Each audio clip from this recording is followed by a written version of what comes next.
Je m'appelle Nicolas Lacambre et j'ai pour défi cette année de réaliser 10 marathons. Et donc j'ai eu un accident de la circulation, un accident de moto sur la départementale 106 le 26 février 2008. J'ai été percuté par un chauffard qui ce soir-là a décidé de prendre la fuite. Et par chance, j'avais un véhicule qui me suivait dont le conducteur était Pascal Obispo qui ce soir-là me sauvera la vie en me mettant sur le bas-côté, en ramassant mon bras et en promenant les pompiers pour que aujourd'hui je puisse être en vie.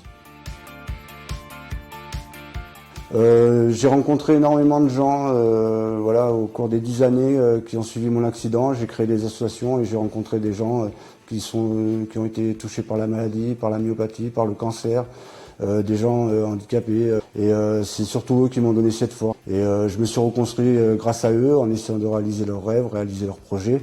Et c'est ce qui m'a permis de me sentir aussi fort qu'aujourd'hui, puis de voir que j'avais encore une utilité pour la société et pour mon prochain. On m'appelle l'homme de fer parce que voilà, j'ai fait preuve de résilience, de combativité, j'ai fait de mon handicap une force. C'est une fierté, l'homme de fer, c'est un nom qui m'a été donné par Pascal. Et j'essaye voilà, de le porter au mieux possible, comme j'essaye de porter au plus haut les couleurs du handisport et de donner la plus belle image du handicap.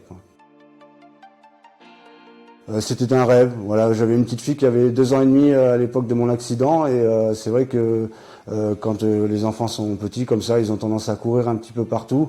Et puis pour rigoler, je lui disais, tu sais, un jour papa va recourir, il courra plus vite que toi, il va même gagner la course. Très difficile de se remettre à la course à pied. On imagine, voilà, au début, voilà, le souffle ne suit pas, le corps ne suit pas, les courbatures sont nombreuses.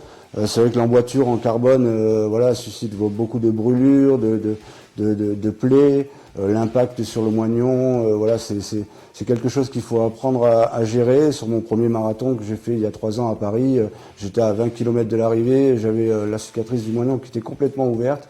Et voilà, il m'a fallu continuer ces 22 derniers kilomètres pour réaliser ce défi. Là, je vais faire mon 8e marathon pour le marathon de Paris. Cette année, c'est de faire 10 marathons, voilà, de toucher un maximum de personnes autour de moi, les sensibiliser voilà, à la prise en charge des prothèses de course. Et voilà, ça encouragera aussi à la création de catégories handisport dans les clubs d'athlétisme, chose qui manque beaucoup dans chaque région aujourd'hui. Marathon de la Presqu'île, forcément, sur nos terres, on est toujours aussi fiers voilà, de courir dans notre beau paysage. Voilà, c'est un marathon que j'ai fait pour la première fois au mois d'octobre et j'espère pouvoir le refaire cette année.